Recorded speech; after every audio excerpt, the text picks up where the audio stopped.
Ahora sí, Juan. Bien. Perfecto, gracias. Bueno, nos quedan dos charlas. Son charlas muy concretas, muy operativas desde el lado.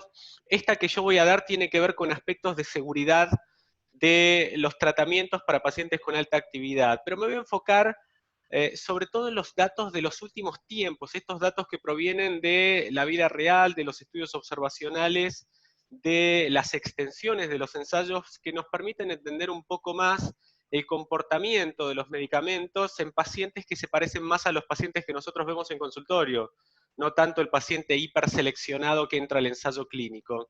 Los datos inicial que voy a mostrar tienen que ver con fingolimod, cuáles son las cosas que hemos visto en estas extensiones y en esta post-comercialización de fingolimod y en qué por ahí le prestamos más o menos atención.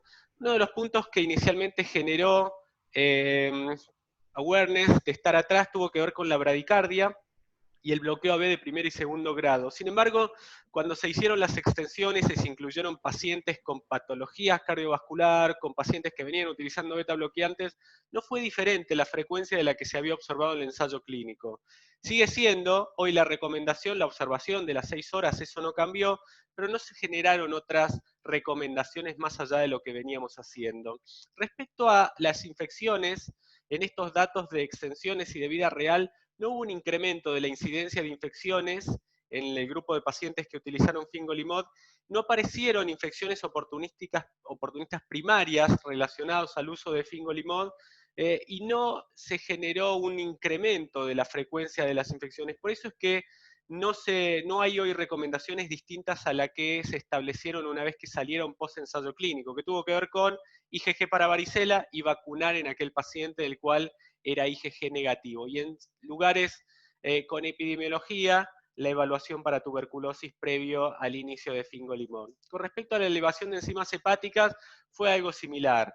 Hoy la frecuencia de elevación de enzimas hepáticas por encima de 5 no supera el 2% en estos datos de extensiones y los estudios observacionales, y no hay una recomendación más allá de la que teníamos después de los ensayos clínicos, que es el seguimiento de pacientes con análisis al mes 3, al mes 6, después de haber iniciado, y después cada 6 meses tener un hepatograma para ir controlando la tolerancia hepática de los pacientes. O sea que para fingolimod, hoy los datos de vida real y de extensiones no difieren mucho de los que ya conocíamos del ensayo clínico, de los ensayos clínicos.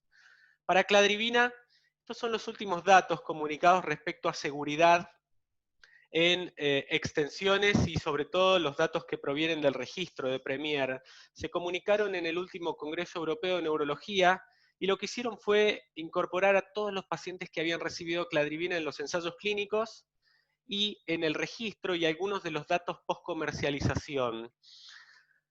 Los datos lo que hicieron fue permitir entender un poco mejor o definir la dinámica de la linfopenia asociada a cladribina. Post curso 1 se genera la linfopenia inicial, hay una recuperación, el pico de esa linfopenia se da entre la cuarta y quinta semana y a partir de la séptima o octava semana empieza a haber una recuperación y ya hay una elevación que se va dando durante el primer año de tratamiento. Después en el segundo curso hay de vuelta un descenso, tiene un pico más o menos a los 40 días con una elevación posterior y dentro de los 6-7 meses posterior al segundo curso ya hay una recuperación linfocitaria que está dentro de los parámetros normales. Más allá de esa linfopenia, que es el mecanismo de acción, estos datos de extensión y de incorporación de pacientes de la vida real no mostró un incremento de la incidencia de infecciones en el grupo de pacientes que recibieron cladribina con respecto a los pacientes que no recibieron cladribina. Del ensayo clínico hubo un leve aumento de la incidencia de infecciones por herpes. Son herpes localizados, un zóster localizado, no hay formas diseminadas reportadas, pero básicamente no aparecieron más infecciones ni tampoco infecciones oportunistas, no hay reportes de LMP para cladribina.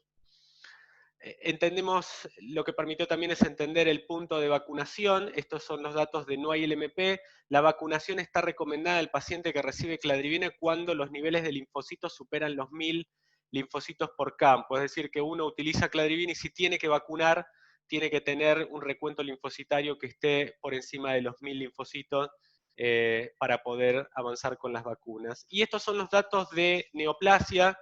Inicialmente se había generado una especie de reporte que llevó a extender el ensayo clínico, y después cuando se hizo el análisis comparado contra los otros ensayos clínicos, el grupo de pacientes que recibieron cladribina no tuvo una incidencia aumentada de neoplasias respecto a las otras ramas de tratamiento. Por eso es que hoy las neoplasias no son un issue para cladribina.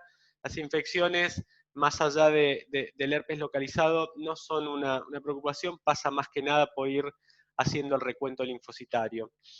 Para natalizumab, este fue el programa de investigación de natalizumab, un programa muy extenso con los ensayos clínicos fase 3, pero sobre todo los estudios observacionales, las extensiones, y hoy hay pacientes que tienen, sobre todo los que vienen del estudio TOP, más de 10 años de seguimiento, 10 años de uso de tratamiento, y este es el reporte general de los eventos adversos reportados para natalizumab. No hay una frecuencia de eventos adversos importantes para natalizumab, de hecho es un medicamento muy bien tolerado, donde lo más importante para natalizumab pasa por el riesgo del MP. En el 2013, cuando se implementó, más allá del análisis cualitativo, si es JC positivo o JC negativo, el index, se generó un cambio en la estratificación del riesgo de desarrollar el MP para natalizumab.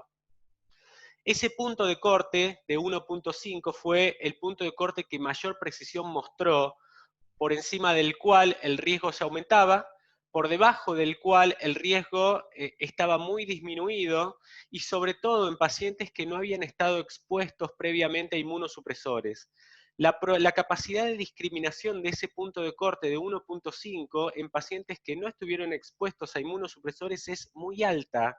El paciente que tiene un índice por debajo de 1.5, el riesgo de desarrollar el MP es muy, muy bajo. El paciente que tiene un índice por encima de 1.5, que está expuesto por más de 2 años de tratamiento, son los que empiezan a incrementar el riesgo de desarrollar el MP, y esa capacidad predictiva en quien no estuvo expuesto a otro inmunosupresor es muy alta. Por eso es que tiene mucha confianza, tiene mucha sensibilidad y especificidad, y es lo que se utiliza en la práctica clínica y lleva a esto.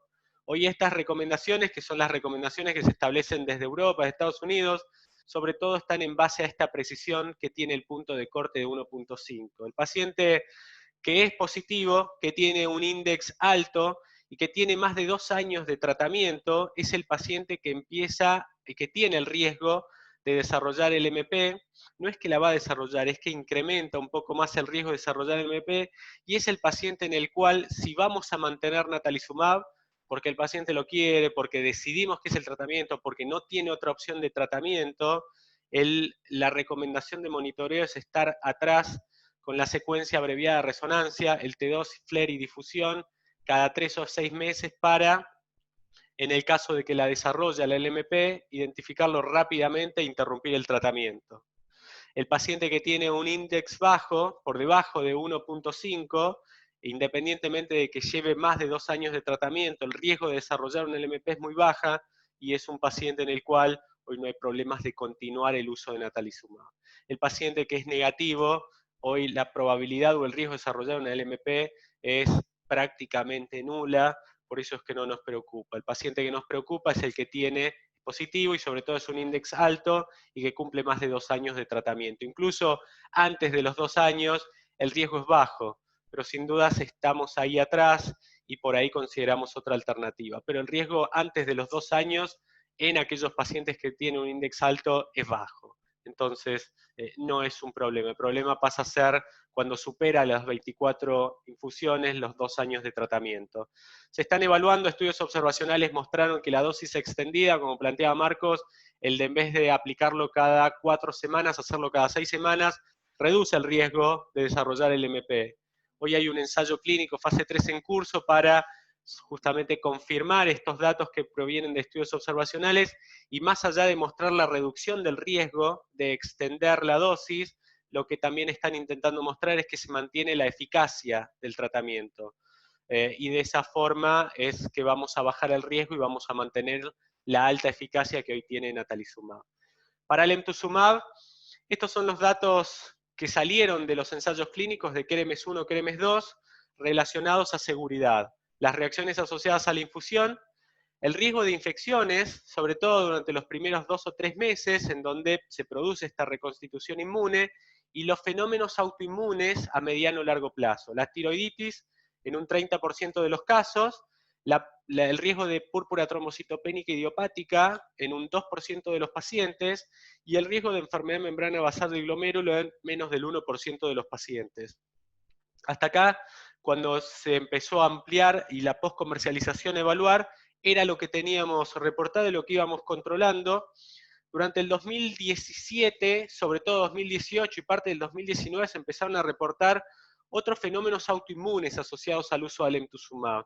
Lo más importante pasó por accidentes cerebrovasculares asociados a disecciones, carotidias en algunos casos, infarto de miocardio, hepatitis autoinmune en otros casos, y esta conjunción de otros fenómenos autoinmunes asociados al uso del alemtuzumab llevó a que la Agencia Europea lo pusiese en observación.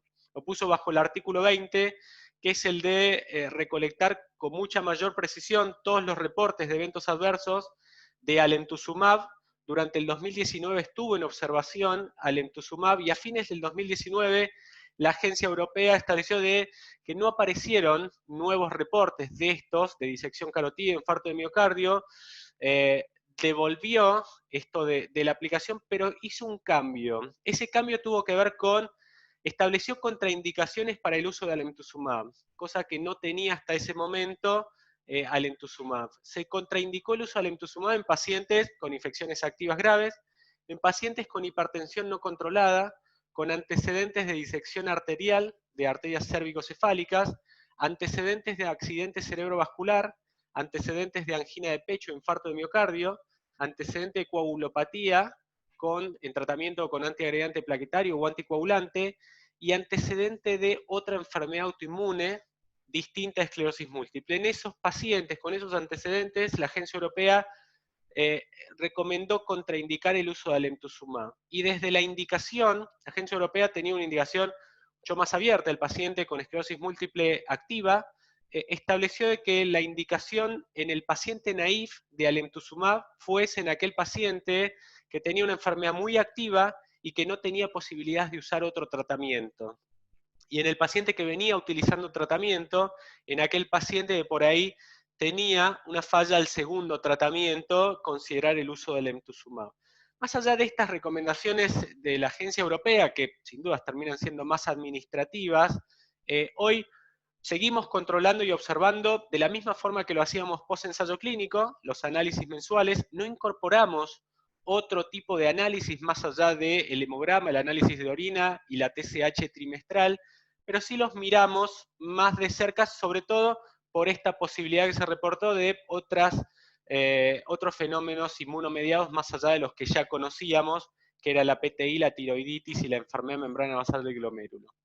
Para ocrelizumab, los datos más importantes salieron de OPERA 1, OPERA 2 y oratorio, ensayo clínico en RR y en primarias progresivas, y lo más importante pasó por el riesgo de reacciones asociadas a la infusión. 20-25% de los pacientes que salieron de los ensayos clínicos pivotales generaron reacciones asociadas a la infusión moderadas a severas. De ese grupo de pacientes no hubo ninguna muerte por reacciones asociadas a la infusión. La mejor respuesta se tuvo en el paciente que recibieron la premedicación con solumedrol 100 miligramos y antihistamínicos, incluso por encima de la combinación de esto más paracetamol. Y la resolución reportada es una resolución completa en la totalidad de los pacientes, por eso esto es lo más importante desde las reacciones o los eventos adversos asociados a ocrelizumab, la posibilidad de reacciones asociadas a la infusión. Con respecto a infecciones, los datos de seguimiento, hoy hay pacientes que pueden llegar a 5 años, es mucho menor el grupo de pacientes que post-comercialización y que tiene tanto tiempo de seguimiento. De todos modos, terminan siendo casi unos 160.000 pacientes en el mundo que usan ocrelizumab. No hay un incremento del riesgo de infecciones comparado con otras terapias y comparado con la rama de pacientes que no usaron ocrelizumab, que provienen de los ensayos clínicos. No se han reportado infecciones oportunistas primarias relacionadas al uso de ocrelizumab. Sí hay casos de LMP reportados en pacientes con ocrelizumab que vienen de natalizumab y que salieron de natalizumab por un JC alto. Por eso hoy es importante estar atrás del paciente con un índice alto que tiene más de 2 años de seguimiento a lo que vaya a salir para ver que no haga estos carryover de una LMP subclínica o que antes de pasarlo a cualquier tratamiento. Pero en general los datos de infecciones para ocrelizumab son buenos y no hay un incremento de la incidencia de neoplasias en los pacientes tratados con ocrelizumab, como recién mencionaba Liliana. Estos por ahí son los datos más importantes de la seguridad en la extensión de estos tratamientos para pacientes más activos. Desde FINGO, cladribine, pasando por cladribina, natalizumab, estar atrás sobre todo de lo que más nos importa, que es el MP y la estratificación. Hoy hay mucha precisión en esta estratificación, por eso es que cuando identificamos el paciente con un índice alto que va a pasar los 2 años, ahí lo consideramos, porque por ahí no valga la pena pasar por ese riesgo, pero el paciente que no tiene esa condición, tranquilamente puede seguir por años y años usando natalizumab. Para el emtuzumab, tener en cuenta estos fenómenos inmunomediados en un grupo relativamente bajo de pacientes, pero es lo que vamos a controlar. Y para ocrelizumab, las reacciones asociadas a la infusión y por supuesto tener más datos de seguimiento para complementar eso. Gracias.